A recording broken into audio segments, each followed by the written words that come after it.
악법의 실체를 알 때 설마 하는 순간 현실이 되는 것을 막을 수 있다. 우리 그 줌 세미나의 그 표어처럼 우리가 알아야 막고 나라를 지킬 수 있습니다. 오늘도 분야별 악법 사례와 어떻게 하면 막을 수 있는지에 대해서 전문가들 모시고 이야기를 들어보도록 하겠습니다. 이렇게 깨어있는 리더들, 지도자들이 계셨기 때문에 지금의 대한민국이 있지 않나 생각합니다. 하나님께서 자연과 환경을 주신 것은 우리 자녀들이 그 안에서 충만하고 정복하고 다스리기 원하셨기 때문인데요.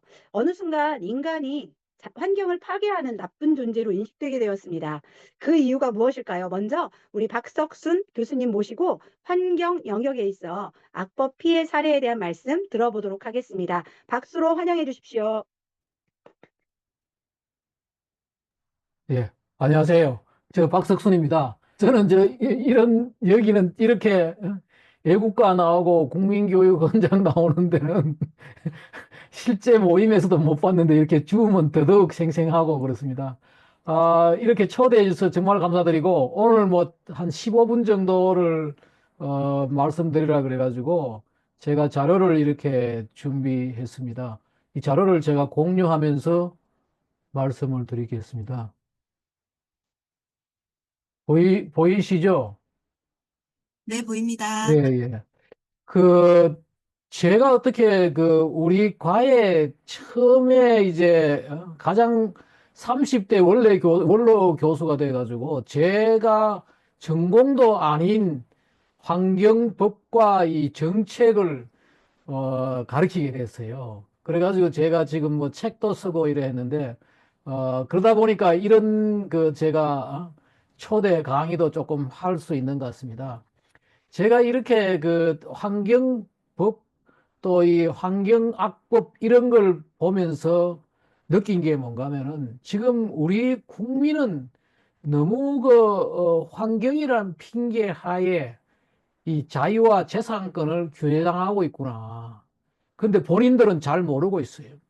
실제로 이렇게 이 상수원 규제 같은 거 보면은 말이에요.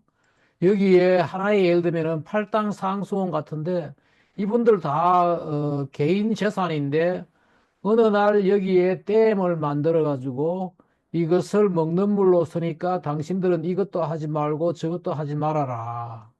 이런 식의 이제 규제를 대고 있어요. 근데 이것을 다른 방법이 없음 몰라도 치수원을 뭐 소양호라든지 충주호라든지 이렇게 옮기면은 더 좋은 물을 먹을 수도 있는데 국가에서 그런 거는 하지 않고 지금 이런 식으로 규제를 하고 있고 최근에 와서도 이게 보면은 이제 좀 다른데 그린벨트 규제 같은 거 이것도 이 개인의 자유와 재산권을 아주 많이 이제 규제를 하고 있는데 최근에 이게 풀고 있지요. 과거에는 뭐 춘천, 제주도까지 이게 그린벨트가 있었는데 그나마 이게 풀어가지고 지금 이렇게 돼 있는데 이거 역시 다 개인의 땅이고 그런 거예요.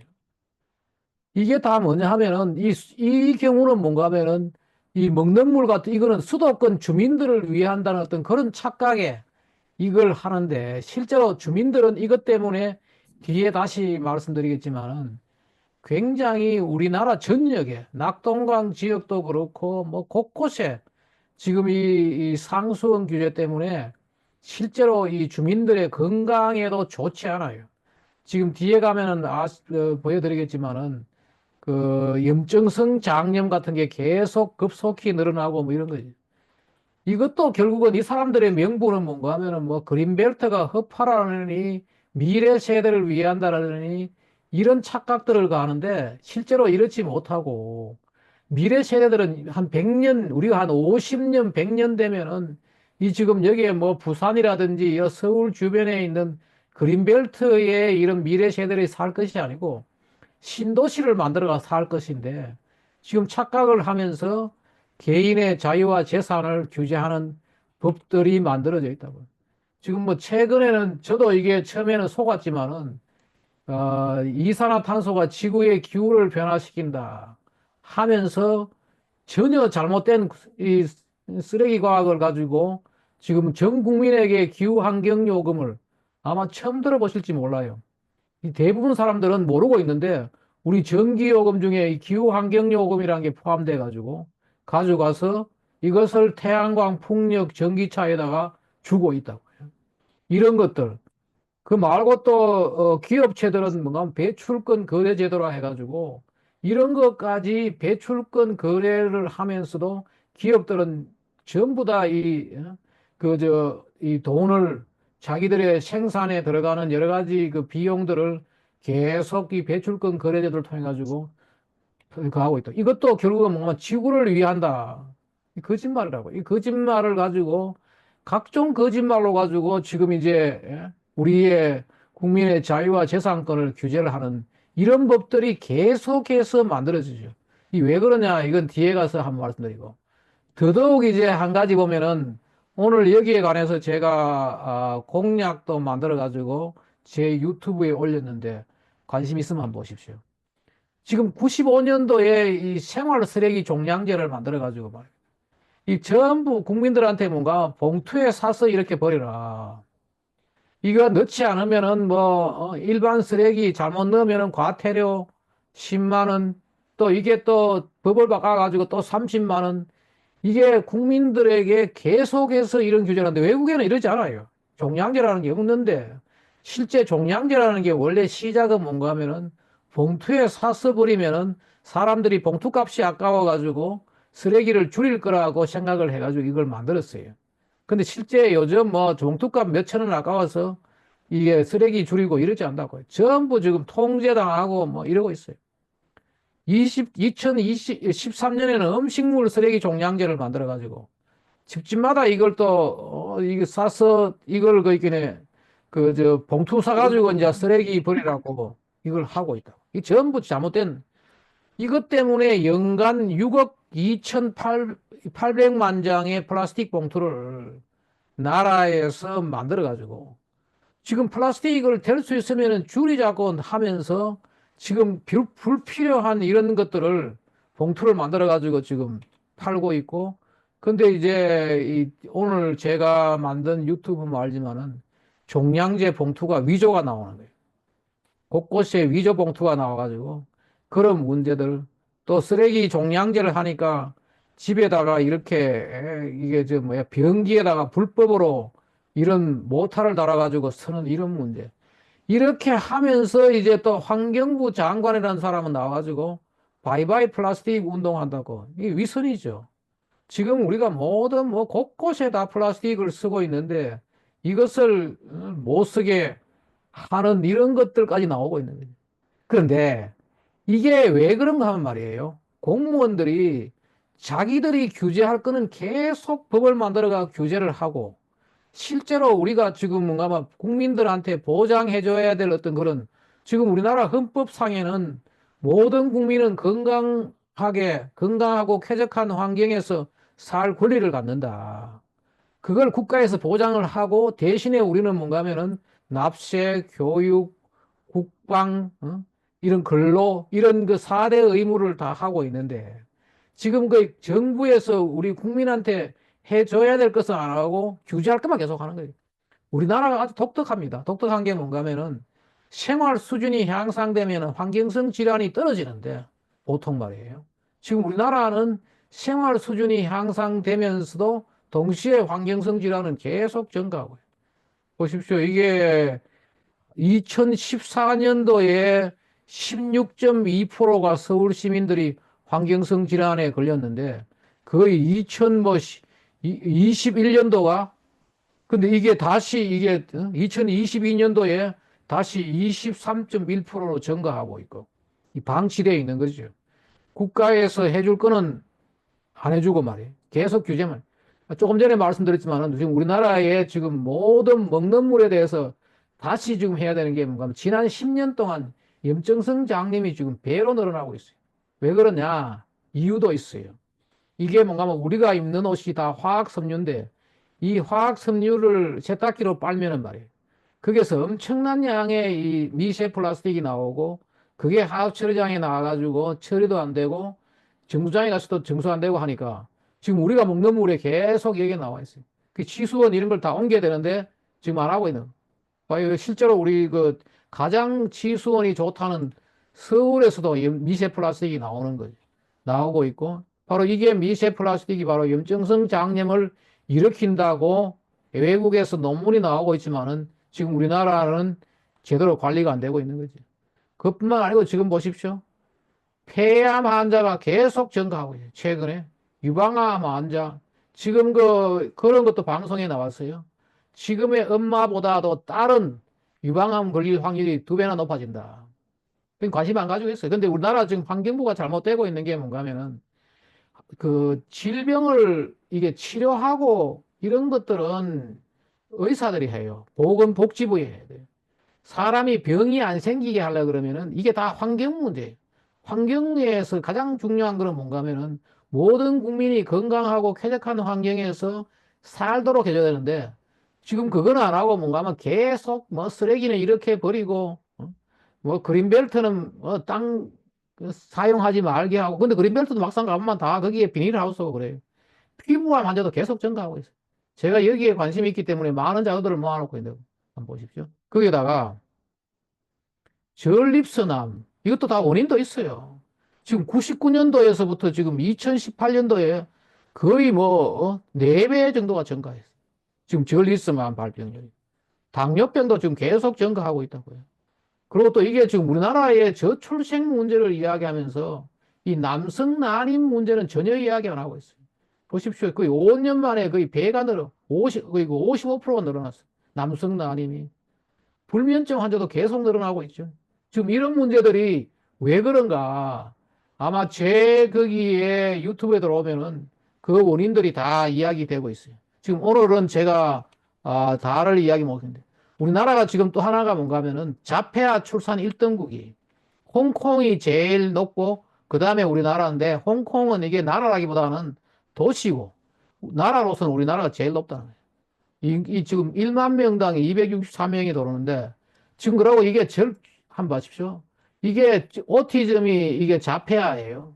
미국의 자료인데 우리나라도 지금 자료를 정확하게 지금 제가 이렇게 돼 있는 게 없어가 그런데 보십시오.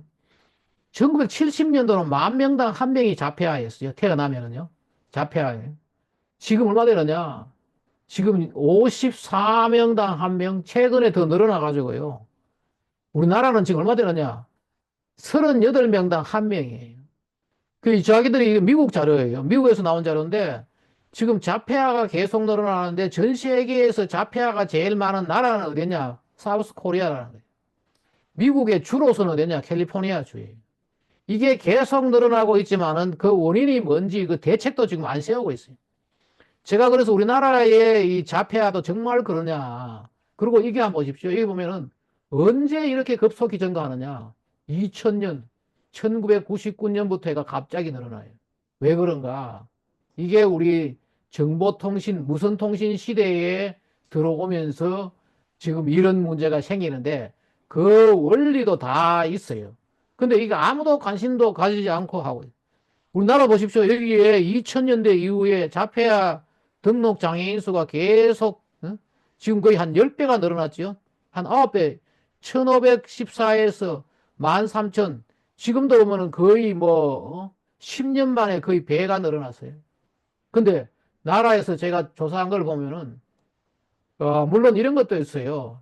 그 뭐라 그러나 노산의 문제도 있고 원래 유전적인 것도 있고 태어나가지고 질병을 앓고 이런 경우도 있지만 많은 경우가 뭐냐 우리나라에서 지금 이게 나온 거예요. 원인 불명이에요. 자폐아 문제가.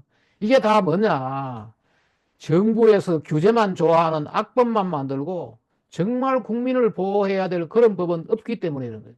보십시오.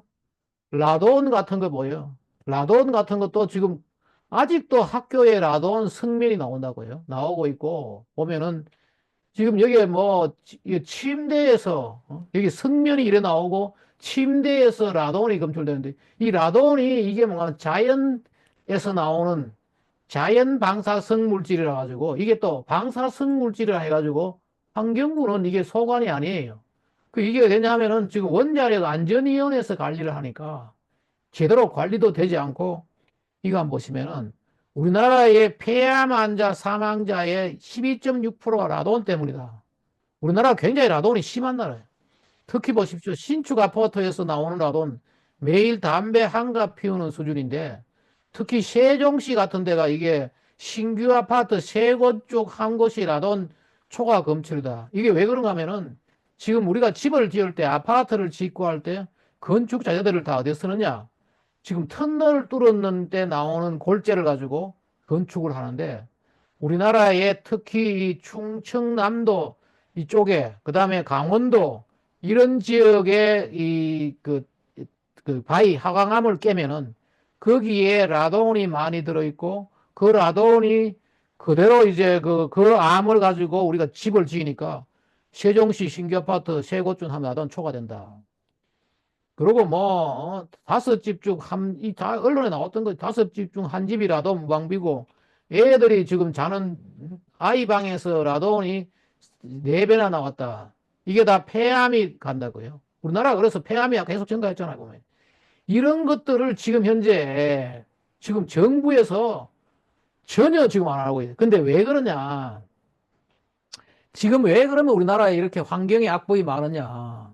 이 환경을 잘 모르는 사람들이 지금 환경을 관리한다고 소위 말해가 환경 전문가 호소인들이 너무 많아요. 환경이란 게 뭐냐? 원래 이게 우리가 처음 배울 때,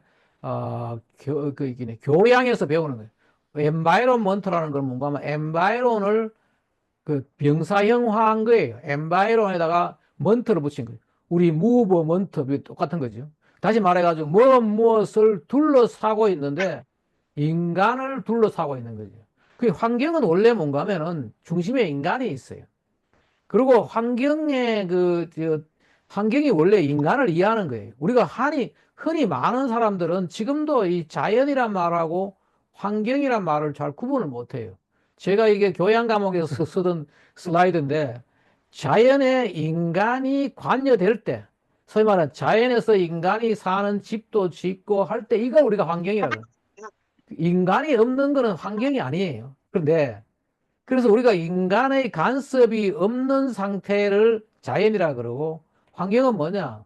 인간을 둘러싼 물리화학, 생물학적인 요소. 이걸 이제 환경이라 그러는데 지금 최근에는 말이에요. 이게 또 이제 지구가 나타나가지고 지구가 아프다고 좀 난리를 쳐가지고 그것 때문에 탄소세 어? 기후환경 요금 내고 뭐 이러고 있어요. 그 조금 전에 말씀드렸잖아요. 환경은 인간을 위하는 거예요. 근데 이게 이제 잘못됐어요. 잘못된 게 뭔가 하면은 자연과 지구를 핑계로 인간의 자유와 재산을 규제하고 박탈하기 위한 도구가 지금 환경이 되고 있어요. 지금 우리나라의 가장 잘못된 것 중에 하나가 뭔가 하면은 이게 주거액이 전도가 돼 있어요. 주객이 전도가 되니까 거의 모든 환경법들이 우리 국민을 위해서 만들어지는 것이 아니고 국민을 규제하고 국민의 재산과 행동의 그 자유를 규제하고 그러다 보니까 이제 공무원들은 좋죠.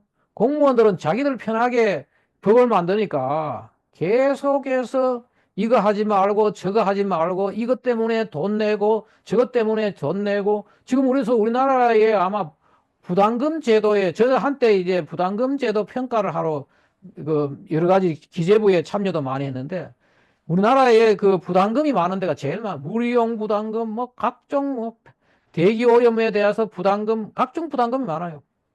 지금 뭐냐? 지금 그 우리나라에 지금 많은 또 환경 전문가 호소인들이 많아요. 실제로 환경도 모르면서. 근데 이 사람들은 주로 뭐 하느냐? 자연을 지키자.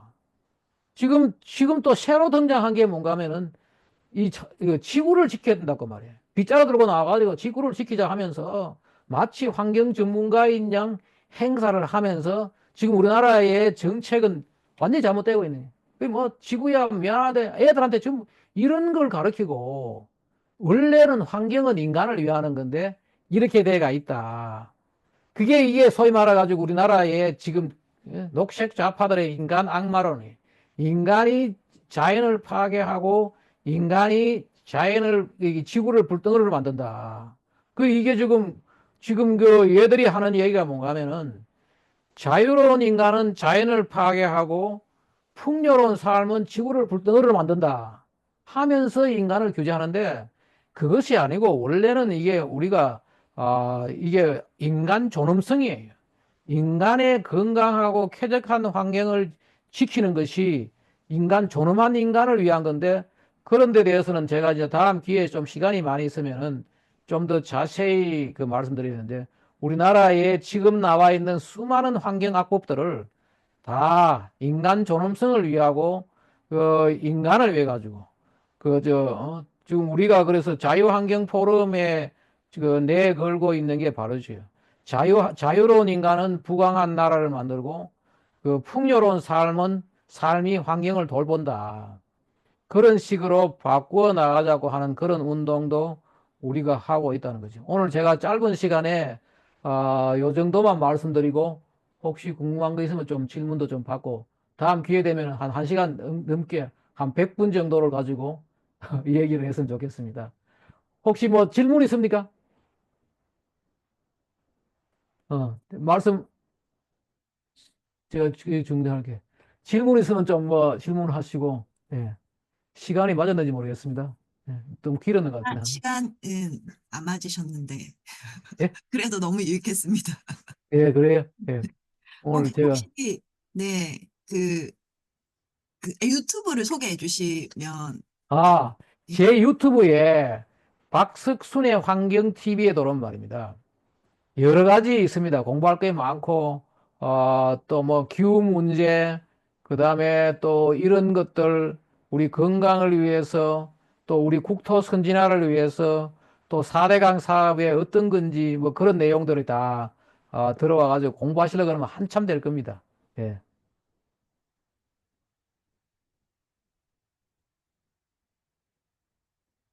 예. 그럼 저는 이걸로 추가 질문이 없으면 끝낼까요? 아니면 다음 차를?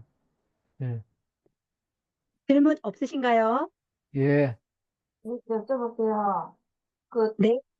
봉투, 쓰레기 봉투가 생긴 이후로, 제가 알기로는 쓰레기가 한 반 이상, 반 3분의 1 이상이 줄어드는 효과가 있었다고 제가 그렇게 알고 있거든요. 예.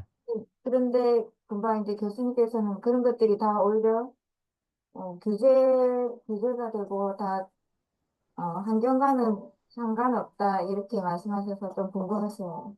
근데 그게, 그런 식으로 이제 정부에서 발표도 하고 하는데, 한번 생각을 해 보십시오. 지금 현재 우리나라에서 봉투값 1, 2천 원 아까워가지고 쓰레기를 줄이겠다는 게 없어요. 그리고 또 하나가 보면은요, 지금 제가 이제 그걸 조사를 해가 보는데, 쓰레기 봉투가 이게 위조 쓰레기 봉투가 나오니까 봉투에 QR 코드 거의 우리 위조 지폐 방지하는 시까지 들어가기 때문에 쓰레기 봉투 만드는데 말이에요. 그 1, 2천 원이 다 들어가고 봉투 만들어 가지고 봉투값 만드는데 봉투값 다 주고 원래 계획은 뭔가 하면은 쓰레기 봉투에서 받았는 돈 가지고 쓰레기 처리하는데 쓰려고 그러는데 지금 구청이라든지 이런 데서는 많은가 하면요. 봉투는 봉투대로 만들어가 다 쓰레기로 만들어 버리고 또 수거의 돈은 구청에 있는 다른 돈 가지고 다 지금 쓰고 있다고요. 그 내용은 오늘 제가 올렸는 말이에요. 공약에 보면 나와 있어요. 지금 폐지해야 됩니다, 이거. 아, 또 질문 하나 있는데 암등 백신 아니에요. 백신 아니에요. 이것도 명확하게 그 기자까지 다 나와 있어요. 맨발 네. 걷기가 왜 필요한지 말입니다. 맨발 걷기가 왜 최근에 이게 중요한 이슈로 등장했는지까지도 다 나와 있는데 지금 우리가 와이파이라든지 휴대폰 같은 이거라고 우리 주변에 컴퓨터라든지 수많은 전자기기가 우리한테 이게 쪼이면 말입니다. 거기에 쪼이는 것이 우리 몸에서 일어나고 있는 우리 몸의 모든 반응이 다 전자로 되어 있거든요. 그 전자를 방해하기 때문에 그래서 암이라든지 자폐아라든지 거기에 나오는 그 기작들이 있어요. 그걸 제가 책도 번역하고 뭐 우리나라에서 유일하게 거기에 대해 가지고 또 초청 강의도 다니고 하지요. 지금 그다음에 이거 백신은 제가 잘 모르겠어요. 네. 백신은 제가 잘 모르는 분야로. 예. 네. 감사합니다, 교수님. 예. 네, 네, 다음에 기회 감사합니다. 되면 또 아까 말씀처럼 더 좋은 강의로 저희와 만나 주십시오. 예, 네, 그러세요. 감사합니다. 예. 네, 자연과 환경의 의미를 정확하게 더 알게 되었습니다. 정말 말씀하신 것처럼 환경은 인간을 위한 것인데 주객이 전도됐다라는 그 말씀이 정말 마음에 와닿았습니다. 저는 그 교수님 말씀 들으면서 아, 정말 성경이 진리다. 다시 한번 확인하는 시간이 되었습니다. 이어서 세이브로 운동에 대해서 지난주에 이어 우리 이정화 대표님 이야기 계속 들어보겠습니다. 박수로 환영해 주십시오. 반갑습니다. 네, 저는 입법정의실천연대 대표로 섬기고 있는 이정아입니다. 박석순 교수님은 정말 이 시대의 선구자라고 저는 생각합니다. 그래서 모셨고 또 너무 짧은 시간이지만 저희가 또 길게 모실 때 여러분들 많이 참여해 주시고 또 질문해 주시면 감사할 것 같고요. 박석순 환경TV 저는 거의 매일 봅니다. 그리고 제가 이제 박석순 교수님 정말 어렵게 모셨는데 왜 모셨느냐? 제가 생각하기에 이 대한민국의 반일 선동의 수준, 그 정도 수준만큼 환경 선동이 일어나고 있는 상태입니다. 그래서 저희의 돈을 알게 모르게 끊임없이 뜯어가고 있는 국민들이 환경을 파괴하지도 않는데 국민들의 돈을 뜯어가고 있는 이런 정말 이 사기를 당하고 있다는 생각이 들었기 때문에 이제 모셨고 또 다음에 한 번 더 모시도록 하겠습니다. 그리고 오늘 저는 저번 주에 이어서 세이브로 운동을 소개하려고 하는데요. 지금 체제 전쟁이라고 이제 들으셨잖아요. 근데 이 체제 전쟁의 가장 핵심이 어디냐면요. 입법 전쟁입니다. 법입니다. 법. 그래서 이게 법이 바뀌었다. 그러면 더 이상 손 쓸 수 없을 정도의 우리의 피해가 오는 것입니다. 국민들한테. 국민들만 피해를 보는 것입니다. 그래서 이 정말 우리가 차별금지법으로 악법이 얼마나 우리의 자유를 뺐는지, 그리고 총칼이 아닌 이 전쟁 가운데 있는지를 20년 이상을 교육을 받았습니다. 그렇지만 이제 차별금지법에서 멈추는 게 아니고 더 확장시켜서 우리가 악법이 무엇인지를 분별해내는 방법. 그러니까 이거 악법이니까 반대해야 돼. 이런 하나하나를 가르쳐 주는 것이 아니고 법 전체의 악법을 어떻게 분별해내는지를 제가 가르쳐 드리기 위해서 이 시간을 만들었습니다. 여러분들이 짧은 시간이지만 집중해서 들어주시면 이런 법은 정말 필요 없고 쓸데없고 국민들의 자유를 빼앗는 악법이구나. 이것을 알아챌 수 있습니다. 세이브로 운동은 법을 지키는 운동이지만 악법을 막는 운동입니다. 그래서 이 5가지 운동에 대해서 한다고 제가 저번 시간에 말씀드렸고 또 악법은 21세기 노예제도다. 노예제도가 지금 이 시대에 어디 있냐 생각하고 계시겠지만은 애굽의 노예 400년 그 정도의 상상할 수 없는 일들이 지금 이 현재 악법을 통해서 우리에게 일어나고 있다. 여러분들이 정말 눈에 보이지 않게 노예로 살아가고 있다는 겁니다. 왜냐하면 일부의 어떤 집단을 위해서 우리가 열심히 노력해서 그 모든 그 짐을 우리 국민들 피해를 받는 건 국민들이죠. 국민들이 그 짐을 떠안고 살기도 하고 또 이 악법 때문에 내가 원하지 않는 삶을 억지로 살아야 되는 이런 줄달린 인형처럼 살아가고 있다는 것입니다. 지금 현재도 굉장히 많이 진행이 된 상태입니다. 지금이라도 여러분들이 깨어나야 된다. 지금 여러분 한 명 한 명 이렇게 여기 들어오신 이 한 명이 깨어나면 대한민국이 살아날 수 있다. 저는 그렇게 생각하고 지금 이 시간 입법정의실천연대도 세웠고 지금 이 시간도 준비하고 있는 것입니다. 그래서 왜 악법은 21세기 노예제도인가 제가 저번 시간에 말씀드렸죠.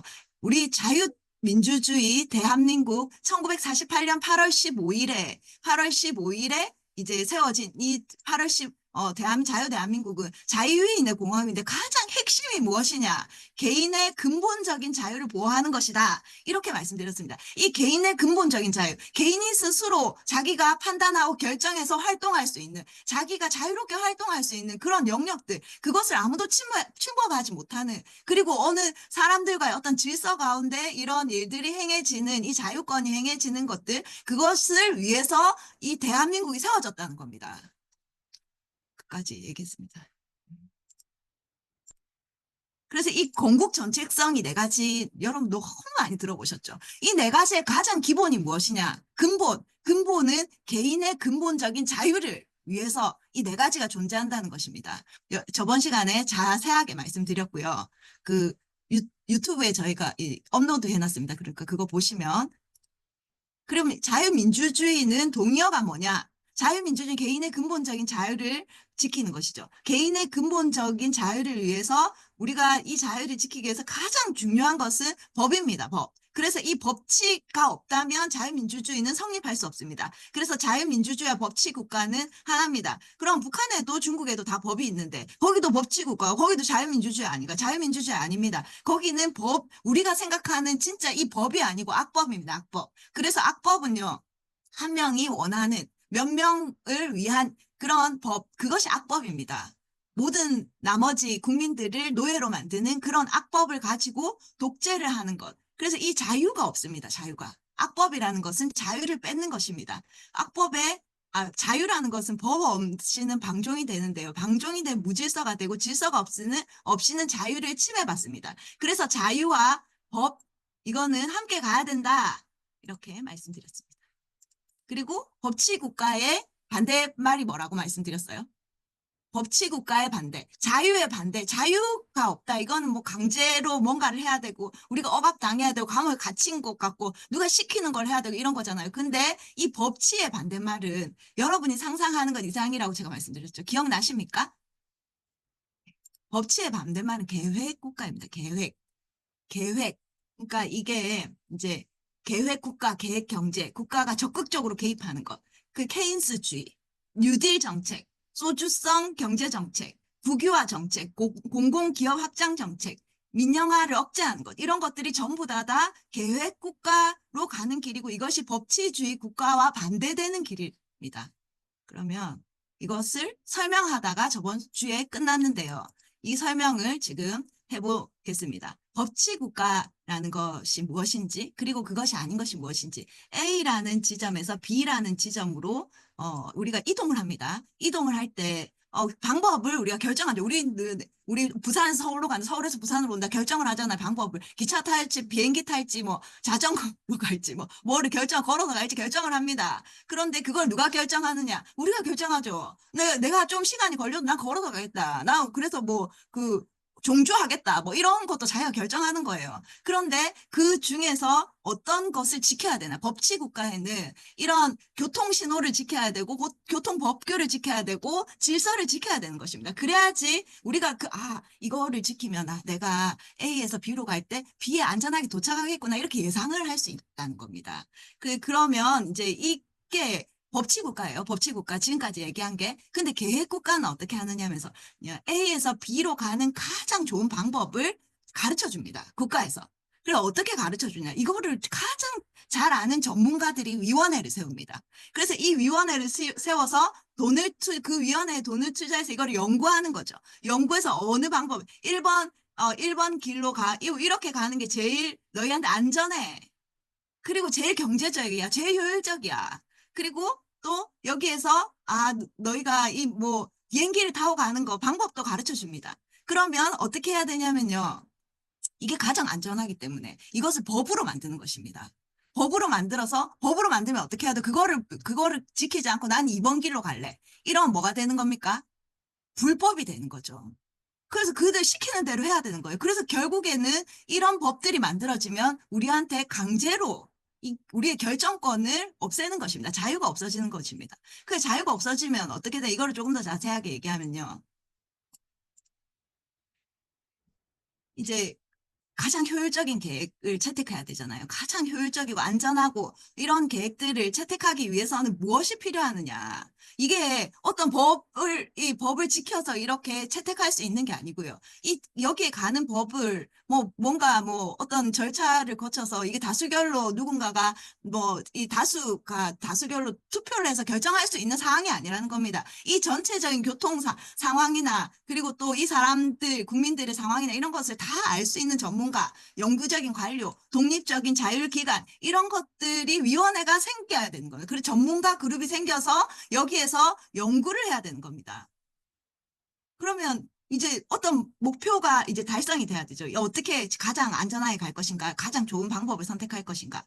그래서 이 문제에 대해서 본질적으로 우리는 이 목적을 달성하기 위해서 이 문제를 어떤 사람이 풀 수 있는지를 결정해야 돼요. 그것이 위원회입니다. 그것을 원래 자유민주주의 국가에 누가 국민이 결정하는 거예요. 근데 국민이 결정하지 않고 전문가 그룹이 결정하게 되는 거죠. 그런데 이때 이 이 결정을 위임할 때 전문가 그룹이 어떤 결정을 하게 되냐면, 이 전문가 그룹도 뭐예요? 불완전한 인간이잖아요. 불완전한 인간이니까 이 전문가 그룹이 다수결의 합의에 의한 한 것이 아니고 자기들의 어떤 지식 안에서만, 하나님이 아니기 때문에 지식 안에서만 결정하게 되면 이것이 자의적인 결정이 된다는 거예요.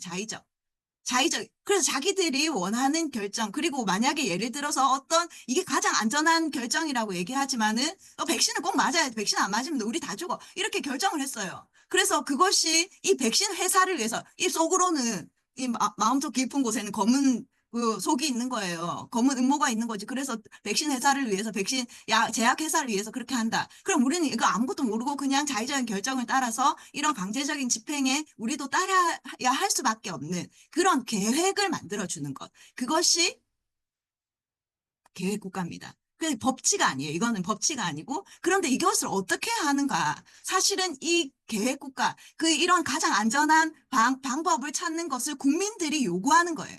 국민들이, 우리가 결정해서 이게 좀 사실은, 안전하지 않더라도 내가 결정해서 가겠다. 이게 아니고 국민들이, 이거 너무 불안하고, 이거 어떻게 될 것 같으니까 전문가들을 만들어서 이걸 위원회를 만들어주세요. 이런 어떤 그 여론들이 자꾸 형성이 됨으로 인해서 국민들이 자기의 자유권을 뺏는 그런 결정들을 하게끔 만들어주는 그런 시간들이 자유민주주의 국가에서 자유를 붕괴시키는 여론을 만들어내는 그런 시간들이 생기는 겁니다. 그래서 만약에 예를 들어서 이 사람들이 자의적 결정을 할 때 우리 대한민국이 아닌 중국을 위한 결정을 하겠다. 그러면 그때는 이제 더 이상 우리가 어떻게 손 쓸 수 없는 거예요. 민주주의는 어떤 이런 폭정, 그러니까 이런 악법들이 계속 많이 만들어지게 되면 어떤 일들이 일어나느냐. 이 영역 A라는 영역에 어떤 위원회에 결정을 하고 B라는 영역에 어떤 위원회 결정을 막 이렇게 많은 결정들이 생기다 보면 점점 더 큰 전문가를 원하는 겁니다. 점점 더 그 큰 어떤 뭐죠? 조율을 원하는 겁니다. 각 영역마다 이 권한이 위임되면서 점점 더 큰 조율, 어떤 대단한 사람이 나타나서 이것을 정말로 가장 좋은 길로, 이 모든 영역을 가장 좋은 길로 이렇게 조율해 줄 수 있는 사람을 원하게 돼. 그러면 결국에는 그것이 민주적 절차를 다 빼앗기고 어떤 족쇄를 만드는 독재자를 국민이 원하는 그런 시간이 오게 된다는 것입니다. 지금 그런 길을 가고 있고요. 사실은 히틀러가 그렇게 해서 나치 시대를 시작하게 된 겁니다.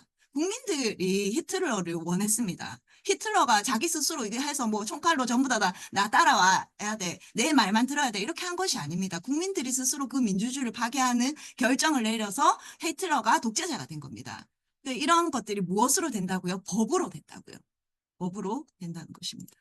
그래서 더 자세한 계획이 포함된 악법이 제정될수록 계획국가나 사회주의로 이행될 수 있습니다. 여러분들이 위포 사이트에 들어가고 입법예고 사이트에 들어가서 악법을 계속 반대하죠. 그런 것을 보시고 그 안내를 받으시고 몇 개를 읽어보시면 지금 이런 것들이 계속 진행되고 있고 이것을 왜 막아야 되는지가 어떤 그 법칙, 원리를 찾아야 된다는 겁니다. 그래야지만이 그런 안내가 없어도 여러분이 이건 악법, 이거 막아야 되겠어. 이런 결정들이 이제 생기는, 국민들이 스스로 합법적이고 이성적으로 생각하고 결정해서 이것을 견제하고 막을 수 있는 힘이 생겨야 된다는 겁니다. 악법은 반드시 어떤가 하면요. 정의롭고 더 평등하게, 더 안전하게 우리가 보장해 주겠다. 그것을 아까 환경도 마찬가지입니다. 종량제 봉투도 마찬가지입니다. 모든 것들을 우리가 더 안전하게 너희를 보호해 줄게. 우리가 더 평등한 사회를, 더 좋은 사회를 만들어 줄게. 더 책임져 줄게. 이렇게 얘기하면서 포장해서 거짓말을 해서 악법을 만드는 것입니다. 그래서 법을 이제 우리가 반대하면서 법의 어떤 주요 내용을 보고 법의 목적을 보면 너무 좋은 내용만 있잖아요. 그런데 이게 왜 악법인가?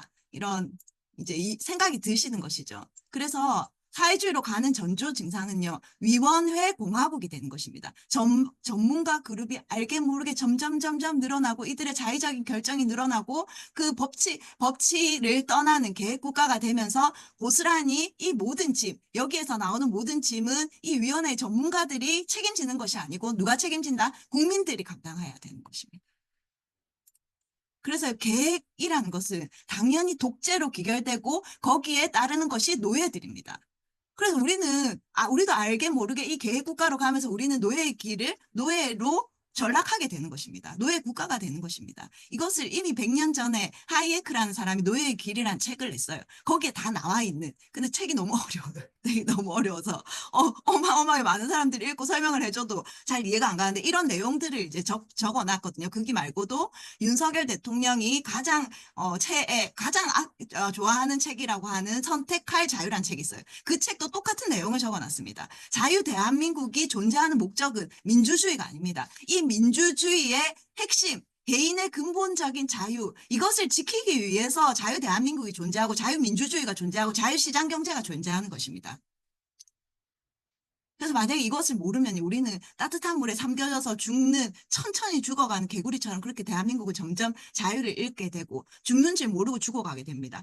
더 안전하고 더 경제적이고 더 효율적이고 더 정의롭고 그런 더 평등하고 그런 계획적인 법에 의해서 우리는 알게 모르게 자유를 계속해서 빼앗기고 우리의 재산은 우리가 열심히 일해서 우리가 더 잘 사는 것 같지만은 이미 도둑질 당하고 있는 그런 시간을 지나서 우리는 나중에 딱 보니까 우린 중국이나 북한처럼 돼 있는 그런 시간이 온다는 것입니다. 그때는 돌이킬 수 없어요. 우리 한 명이 우리의 자유로운 결정, 우리의 개인의 근본적인 자유를 스스로 지키는 그것 말고는 다른 방법이 없다는 것입니다. 그래서 자유민주주의라는 것은 마르크스는 자본론에서 뭐라고 했는가 하면 자유민주주의, 자본주의죠. 자본주의는 자유시장 경제 체제입니다. 그래서 자유시장 경제, 자유민주주의 똑같은 그게 서로 없으면 안 되는 겁니다. 그래서 이 자본주의가 사회라는 것이 계속해서 진화하고 발전한다. 진화한다는 것입니다. 인간도 진화한다고 누가 얘기했습니까? 다윈이 얘기했죠. 그 거짓말이죠. 사회도 계속해서 진화한다는 것입니다. 그래서 자본주의는 필연적으로 사회주의로 가게 돼 있고 필연적으로 사회주의는 공산주의로 가게 돼 있어서 이것이 더 발전하고 1단계, 2단계, 3단계, 4단계를 거쳐서 유토피아가 된다. 이것이 마르크스의 자본론입니다. 이렇게 진짜 유토피아가 됐습니까? 유토피아가 안 됐죠. 다 망했죠. 너무너무 가난해졌죠. 그래도 이것을 따르는 사람들이 있습니다. 그래서 이것이 무엇이냐면요. 국가가 이제 생산량, 분배량 이렇게 다 정해주는 것을 가장 평등하게 이제 만드는 것이죠. 자유민주주의라는 것은요. 들어오실 때까지만 제가 네. 얘기하겠습니다. 자유민주주의라는 것은 진화하지 않습니다. 이거 기억하세요. 1단계에서 2단계에서 3단계에서 4단계로 진화하는 것이 아닙니다. 자유민주주의는 진보하고 발전하고 진행해서 개발되는 것이 아닙니다. 자유민주주의는요, 이 자유사회를 잘 관리하고 지켜내는 것입니다. 그래서 이것이 어렵습니다. 이것이 독재로 가지 않도록, 사회주의로 가지 않도록, 그리고 전체주의로 가지 않도록, 그리고 또 공산주의로 가지 않도록, 권력을 한 사람이 가지지 않도록, 독재자가 생기지 않도록, 그쪽 방향으로 국가가 나의 자유를 다 책임진다. 이렇게 하지 않도록 어떻게 한다? 관리하고 지켜내는 것. 그것이 자유민주주의입니다. 그런데 그것이 너무 어렵습니다. 왜냐하면 국민들이 그쪽 방향을 자꾸만 지향하기 때문입니다. 다음 주에 to be continue 하겠습니다. 네, 감사합니다. 지난주에도 들었는데 오늘 또 새롭게 느껴지는 게 법치의 반대는 계획국가다. 제가 이거를 대표님한테 듣고 그 다음 다른 강의에서 또 듣고 이 사람들은 이렇게 치밀하게 준비를 하는구나. 그런 걸 좀 깨닫는 시간이었는데요. 법은 최소한이 좋습니다. 왜냐 강제성이 있기 때문에. 그래서 개인의 근본적인 자유가 보장되는 것이 자유민주주의다. 우리는 그 자유민주주의 대한민국을 지키기 위해서 악법을 막아야 합니다. 네, 다음으로 서부지법 무료 변론 지금 하고 계신데요. 법무법인 청종 김지미 변호사님 모시고 변호사님께서 하시고자 하시는 이야기를 좀 같이 들어보도록 하겠습니다. 박수로 맞이해 주십시오. 예, 안녕하세요. 저는 김지미 변호사라고 하고요. 오늘 제가 이정화 대표님께 그리고 박민수 국장님께 말씀드렸는데요. 오늘 부득이하게 제가 거만 풀고 음성만 좀 말씀드리고요. 나중에 기회가 되면 또 얼굴 보여드리도록 하겠습니다. 양해를 미리 구하고요. 사실 서부지법 관련해서 저희가 지금 4개월째, 만 4개월, 5개월 차, 만 4개월 이렇게 재판을 진행을 하고 있는데요. 우리나라에서 지금 일어나고 있는 여러 가지 재판도 있고 시국 사건도 있고 한데 결국에는 많은 분쟁들이 많다고 하면 안 되겠죠. 모든 분쟁들이 법원에서 이제 판단을 받게 됩니다. 그리고 지난달에 있었던 판단에 대해서도 지금 조희대 대법원장에 대해서 엄청나게 공격을 하고 있잖아요. 그래서 뭐 특검을 발의를 하고 대통령이나 총리한테 그동안 한 번도 행해지지 않았던 특검의 검사, 그러니까 외부 인사로 꾸며진 특검 20명이 넘는다고 하는데 이렇게 초유로 사법부를 압박하는 것도 모자라서 이제 뭐 사심제를 들여와서 대법원에서 판단을 해도 그 판단을 얼마든지 헌재의 판단으로 뒤집을 수 있다. 그런 또 아이데이션을 내놨고 또 대법관의 수를 지금 아마 뭐 100명으로 증언을 해야 된다. 뭐 이런 악법도 발의가 되는 걸로 알고 있어요. 그런데 그 사실 그런 어떤 세세한 어떤 그 법안에 대해서도 아는 것도 참 중요한데요.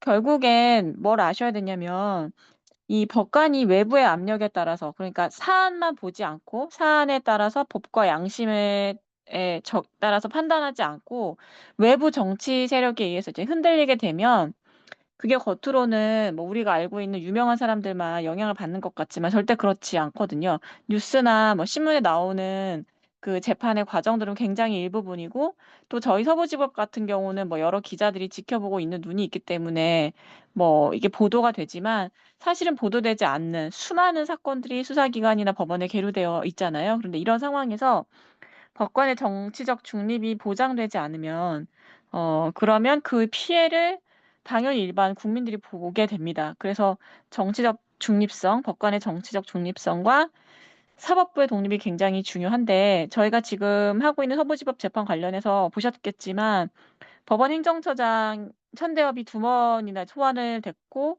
그것에 대해서 법사위원장, 뭐 정청래는 제가 알기로는 법에 대해서 전혀 모르는 사람으로 알고 있는데 정청래가 일평생을 법관으로 살아온 천대엽을 앉혀놓고 엄청 호되게 나무라는 장면을 보셨을 거예요. 근데 그게 엄밀히 말하면 천대엽에 대한 메시지가 아니라 우리 사건을 하고 있는 지금 제가 알기로는 100분이 넘는 걸로 알고 있는데 이 사건을 담당하고 있는 재판부에게 하는 이야기거든요. 그리고 가장 첫 번째로 기소가 되면서 가장 많은 피고인을 담당하고 있는 재판부가 있습니다. 그게 이제 이번 주에 재판이 2개가 있었는데 두 번째 있었던 재판에서 실형 2명에게 실형을 선고한 형사 11부인데요. 뭐 형사 11부 뭐 합의부 사건도 있고 단독 사건도 있습니다만 그 정정래 법사위원장이라는 사람이 그러니까 법원 내 행정부인 법원 행정처의 처장을 불러서 그렇게 호되게 나무라는 거는 천대엽에 대한 메시지가 아니라 일선 법관들에 대한 메시지인데 전 굉장히 사법부의 독립성을 훼손하고 법관들로 하여금 눈치를 보게 만드는 재판이다 이렇게 생각하고 있고요.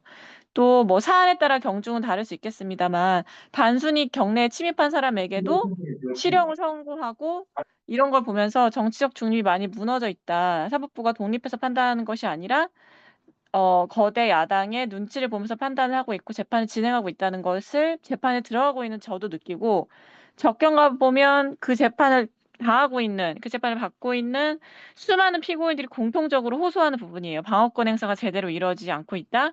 판사가 검사의 마인드로 재판을 진행하고 있다. 이게 저희가 뭐 변호인이고 그분들이 피고인이어서 그렇게 일방적으로 호소하는 것이 아니라 실제로 그런 일이 벌어지고 있는데요. 이 서부 사건에 대해서 뭐 제가 개개의 어떤 재판의 진행 과정에 대해서 이야기하는 것은 오늘 사실 악법을 저지하는 세미나의 취지에는 좀 맞지 않는 것 같아서 최근에 제가 민주당 10명의 의원들이 발의한 법을 좀 소개를 해드리려고 해요. 제가 원래는 뭐 대한변협이나 서울지방변호사회 회무에 별로 관심이 없었어요. 그런 회무에 관심이 없었고 회무에 뛰어들어야겠다는 생각도 안 했다가 최근에 너무 많은 악법들이 발의가 되는 걸 보면서 이 국회의원들이 발의를 하기 전에 공청회 같은 걸 비슷한 걸 하는데 대한변협의 의견을 좀 묻고자 발의를 한 법안들을 보내거든요. 그래서 제가 그 법을 좀 보고 어떤 법이 발의가 되고 우리한테 어떤 걸 물어보는지 다 봐야겠다는 생각에서 제가 올해부터 대한변협의 이제 법제위원회로 들어갔습니다. 그래서 이번 주에 법제위원회 회의가 있었는데 가서 보니까 민주당 의원 10명이 이런 법을 발의했습니다. 우리나라에 이제 법원조직법이라는 게 있어요. 법원조직법이 뭐냐면 말 그대로 법원을 구성하는 그 법관들을 어떻게 채용하고 어떤 자격 있는 사람들에게 어떤 보장을 해주고 이런 게 세세하게 들어가 있는 법률이거든요. 근데 여기 기존에 보면 43조에 어떤 사람이 법관이 될 수 없는지에 대해서 결격 사유를 나열하고 있었어요. 근데 그 5번째에 뭐라고 되어 있냐면 정당법에 따른 정당의 당원이거나 또는 당원이었다가 탈퇴한 사람들 있죠. 그 당원의 신분을 상실한 날부터 3년이 경과되지 않은 사람에게는 법관의 자격을 주지 않았습니다. 그러니까 현재 당원이거나 과거의 당원이었는데 과거로부터 지금까지, 그러니까 지금 당원 아닌 신분까지 3년이 지나지 않은 사람에게는 정치적 색깔이 강하고 정념이 분명히 있을 것이다 생각해서 법관의 자격을 주지 않았던 거예요. 이게 너무 당연하잖아요. 근데 이게 여기는 법조법에만 들어가 있지만 뭐 선생님, 다른 국가 공무원 이런 것들은 교직원법이나 국가공무원법에 이게 다 들어가 있어요. 그런데 법원조직법에만 이 법이 특이한 거는 아니거든요. 작년에 무슨 일이 있었냐면 헌법재판소가 이 법에 대해서 단순 이원 결정을 내렸습니다. 단순 이원 결정이란 건 뭐냐면요. 이 법을 그냥 빼라는 거예요. 한정위원은 이런 겁니다. 예를 들어서 당원도 여러 가지 섹터가 있을 수 있잖아요. 내가 정말 당비를 내고 책임 당원으로서 활동한 사람이 있을 거고, 난 그냥 당적만 있는 사람도 있을 거고, 혹은 당협위원장 정도의 의사결정권을 가지고 있는 사람이 있을 거고요. 이 사람들 다 당원이거든요. 그러면 이 섹터를 나누던가, 아니면 3년이 너무 길다라고 한다면 뭐 1년이나 2년으로 낮추던가, 이렇게 구분을 해서 좀 유연성을 낮춰라. 이게 한정위원으로 나가는 게 맞는 건데 헌법재판소가 몇 년 전부터 한정위원 결정을 하지 않습니다. 왜냐하면 대법원에서 헌재의 한정위원 결정은 국가기관을 기속하지 않는다라고 보기 때문에 헌재는 본인들이 결정 내린 것에 대해서 좌지우지한 의사결정권을 발휘하고 싶은데 그러니까 한정위원 결정이 맞긴 하지만 한정위원 결정을 내리다 보면 이제 헌재 위상이 무너지고 뭔가 대법원의 밑으로 들어가는 것 같은 자존심 싸움일 수도 있고 파워게임이라고 표현할 수 있는데요.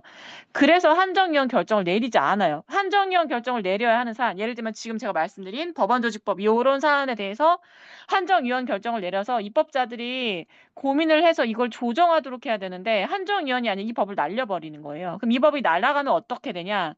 현재 당원의 신분이 있거나 내가 어제까지는 예를 들면 민주당이었는데 오늘 내가 민주당 당직을 탈퇴한다. 그러면 바로 법관이 될 수 있는 겁니다. 이걸 삭제를 하면요. 그래서 저희 대한변협에서도 좀 지식이 있고 양심 있는 사람들은 이거 삭제를 하는 것이 헌재 결정이 잘못된 거고 이걸 아예 통째로 드러내고자 하는 민주당 10명의 발의안은 잘못된 거라고 굉장히 지적을 많이 했는데 대한변협 내에도 이 정념에 따라서 서로 대치되는 그 의견에 따라서 대치가 될 수 있잖아요. 그런데 하필 이 법조법의 의견을 보내서 이걸 담당한 변호사가 이거에 대해서 강력하게 지지를 하는 거예요. 작년에 헌법재판소 결정에서 국민이 그러니까 법관이 되는 거, 그게 이제 공무단임권이라고 하는데 이 공무단임권을 행사하는 데 있어서 정당의 어떤 그 레코드가 있는 사람은 뭐 3년 이내면은 무조건 안 된다고 하는 건 기본권 침해다. 이렇게 풀거나 아니면 오히려 내가 법관이 되려고 하는데 정당 활동을 제한받는, 법관이 되고자 한다면 정당 활동을 제한받을 수 있어서 참정권을 제한받는다. 그래서 결국에는 뭐 모든 사람이 법관이 될 수가 있는 건 아니잖아요. 그런데 법관이 되고자 하는 그 국민의 기본권을 제한한다는 논리를 풀어서 이걸 아예 그냥 단순 이원 결정을 날려버리고 그거 이제 반색을 하고 민주당 의원 무려 10명이 제가 찾아봤는데 전부 다 민주당입니다. 민주당 의원 10명이 이 법조법 43조 5호, 1항이 5호를 날리는 그걸 개정안이라고 갖고 온 겁니다. 그래서 이게 날아가면 어떻게 되겠어요? 그 어제까지 뭐 물론 판사 임용할 때는 미리 알려주고 훈련도 시키기 때문에 당연히 본인이 언제쯤 법관으로 임명돼서 실제로 판사로서 실무를 들어가게 될지를 알아요. 그러면은 적당한 기준을 봐서 어느 수준에서 나오면 되고 그 전까지는 당적을 유지하거나 당원이어도 심지어 됩니다. 그러면 이렇게 특정 정당의 당적을 갖고 있는 사람들이 지금도 뭐 마은혁 재판관이 예전에 그 인민노련을 지원했다. 그게 판사로서 정치적 중립성을 위반한 것이냐 아니냐. 이것 때문에 임용 과정에서 굉장히 논란이 많이 되고 검증의 대상이 되었는데 이 법안이 사라지게 되면은 이제는 뭐 진보당, 민주노동당, 뭐 정의당, 뭐 민주당, 국민의힘 할 것 없이 정념을 가지고 있는 판사들이 자기 색깔을 드러내면서 어떻게 하냐면요. 임명권자에게 호소할 수가 있습니다. 나는 이런 정념, 예를 들면 성소수자의 그 동성혼을 민법 안으로 가지고 들어와서 그 사람들이 정식 부부로서 보호받을 수 있도록 그런 그 판결을 나는 할 수 있는 사람이다. 왜냐면 나는 진보당이나 정의당 출신의 당원이었던 적이 있기 때문에 나를 뽑아주면 난 그런 판결할 수 있다. 이렇게 얼마든지 호소할 수 있고, 그러면 정권에 따라서 사법부에 들어갈 사람이 나름대로 그 엔트리가 정해지면서 사법부가 어떤 판단 내릴지가 예측이 되는 상황이에요. 근데 그거는 헌법 7조 2항에서 말하는 법관의 독립성, 그리고 재판의 독립성이 완전히 역행하고, 이 사법부의 독립성과 재판의 독립성이 무너질 때 가장 고통을 겪으면서 가장 많은 피해를 보는 사람은 TV에 나오는 사람이 아니라 유명한 사람이 아니라요. 바로 이름이 없는 수많은 국민들이라는 점에서 법조인들은 이제 분노를 하고 있는 겁니다. 그래서 제가 이거를 제가 이제 박제를 해서 저희가 5월 10일에 서부지법 사태를 변호하는 변호인들끼리 만든 단체가 있습니다. 민변에 대항해서 저희가 서변이라고 만들었거든요. 그래서 이 서변에서 조만간 이제 성명이 나올 겁니다. 그래서 이런 뭐 수많은 악법들이 있지만 결국엔 어떤 법이 만들어져서 그 법이 문자가 돼서 가장 최종 단계에 말하자면 피라미드 상단에 있는 게 법원인데 그 법관이 어떤 정치적 색깔을 따르냐에 따라서 내가 당사자인 그 분쟁의 결과가 뭐 오른쪽으로 갈 수도 있고 왼쪽으로 갈 수도 있다. 이거는 굉장히 부당하고 있어서는 법치국가에선 있어서는 안 되는 일이거든요. 그래서 어, 저희가 이거를 이제 막기 위해서 서변이 이런 법안에 대해서 필터링을 계속하고 막아야 된다고 생각하고 있고요. 사실 법조법은 일반인들이 많이 몰라요. 왜냐하면 아까 말씀드렸지만 법관이 되려고 지원하는 사람들은 한정적이기 때문에 이 조항에서 이 43조 1항 5호가 빠지면 제일 좋아할 사람들 누구냐면 지금 일선 법관들도 좋아할 거고요. 생각이 없는 사람들은. 앞으로 법관 되고 싶은 사람, 특히 정치적 색깔이 강한 사람들은 오히려 그걸 강화시켜서 법관의 자리를 들어가고 싶어 할 겁니다. 그래서 일반 국민들은 이 법원 조직법이 있다는 것을 잘 모르시고 이 법안에 이렇게 법관의 정치적 중립성을 강하게 지키고 있던 조항이 있다는 것도 모르시고 이 조항에 대해서 헌법재판소가 작년에 완전히 이거 위헌이야. 법관들의 기본권 너무 침해하는데 정치적 색깔이 있어도 당연히 법관할 수 있지라는 생각으로 2024년에 헌마 결정으로 해서 날린 것도 모르시고 날린 그 자리를 아예 민주당 의원이 10명이 힘을 합해서 이 법안이 이미 한정위원이 돼야 되지만 어쨌든 단순위원 결정이 나왔으니까 정치공학만 있는 게 아니라 법공학도 있거든요. 기계적인 공학이 있어요. 기계를 돌리듯이. 이 조항을 삭제하는 게 마땅하다라고 발의한 것도 모르시고 이게 대한변협에서 엄청난 악유를 일으킨다는 것도 아마 모르실 수 있어요. 근데 이게 삭제가 되면 전 어마어마한 후폭풍이 생길 거라고 생각하고 제2의 제3의 마은혁 같은 사람이 법원 내에 들어와서 민생의 재판을 좌지우지하는 정말 있어서는 안 된 일이 생길 거라고 확신하고 있기 때문에 이거 정말 막는 거 중요하고요. 되게 중요해서 제가 서변에 노티를 하자마자 저희가 바로 성명서 오늘 만들었습니다. 그래서 아마 내일이나 뭐 빠르면은 내일 뭐 늦어도 저희 다음 주 주중에는 발표를 할 텐데요. 저희가 이제 발표해서 스프레드 하면은 이 법안의 해약에 대해서 좀 잘 말씀해 주시고 의원실 명단 같은 것도 아시잖아요. 이거 요새 이제 워낙 국민들께서 지혜로우셔서 이 법안을 누가 발의했는지 다 이거 트랙을 찾으실 수 있잖아요. 그러면 의원들한테 압박 문자도 넣어주시고 그렇게 해야 될 것 같습니다. 그래서 저는 제가 지금 담당하고 있는 서부지법 사태에서 보여지고 있는 이미 흔들리고 있는 이미 피사의 사탑처럼 기울어지고 있는 재판부의 편향성을 더 부추기고 더 강화시켜서 완전히 사법부의 독립 무너뜨려서 사법부를 정말 차베스가 했던 것처럼 베네수엘라 차베스가 했던 것처럼 행정부 밑으로 들여보내려고 하는 이 악법에 대해서 좀 말씀드리려고 이렇게 준비했습니다. 네, 이상입니다. 네, 감사합니다. 어려운 말들도 굉장히 많이 나오긴 했지만 일반인 이해하기는 정확한 것은 지금 사법부가 입법부에 종이되었다. 이렇게 이해하면 좋을 것 같다는 생각이 들고 우리가 왜 6월 3일에 투표를 잘 해야 하는지 그 아까 변호사님 말씀하신 것처럼 그 법안을 낸 그 나쁜 법안 있잖아요. 그 법원 조직법 발의안 다 더불어공산당이라는 얘기를 들으셨잖아요. 그렇기 때문에 우리는 투표를 잘 해야 합니다. 감사합니다, 변호사님. 여러모로 체력적으로나 정신적으로나 많이 힘드실 텐데 또 이렇게 귀한 자료 준비해 주셔서 말씀 나눠주셔서 감사합니다. 네, 고맙습니다. 네. 이정화 대표님 광고해 주시죠. 네, 잠시 광고 드리고 예, 이 시간을 마치도록 하겠습니다. 네, V. 네. 저번 주에 이어서 이번 주도 악법 저지 실천 운동 줌 세미나 두 번째 했는데, 예, 정말 귀한 시간이었었던 것 같습니다. 짧은 시간이지만 여러분 한 명 한 명이 정말 이 대한민국의 가장 창조적이고 소중한 이 소수가 되어서 이 대한민국을 변화시킬 수 있는 여러분들이 되실 수 있을 거라고 믿고, 다음 주까지 저희가 악법 저지 실천 운동 줌 세미나를 진행하려고 합니다. 다음 주에는 부동산, 근로, 그 다음에 또 카페 사장님이 오셔서 함께 해 주실 것입니다. 이것을 또 더 많이 전달해 주셔가지고 더 많은 분들이 오셔서 이 피해 사례를 들으시고 우리가 악법을 정말 이 국민 한 사람 한 사람이 저항해서 막는 국민 저항권을 행사할 수 있도록 해주시면 감사했고, 저는 다음 주에 세 번째 시리즈로 찾아뵙겠습니다. 후원 계좌로 후원해 주시면 이 악법을 저지하고 대한민국 살리는데 꼭 쓰도록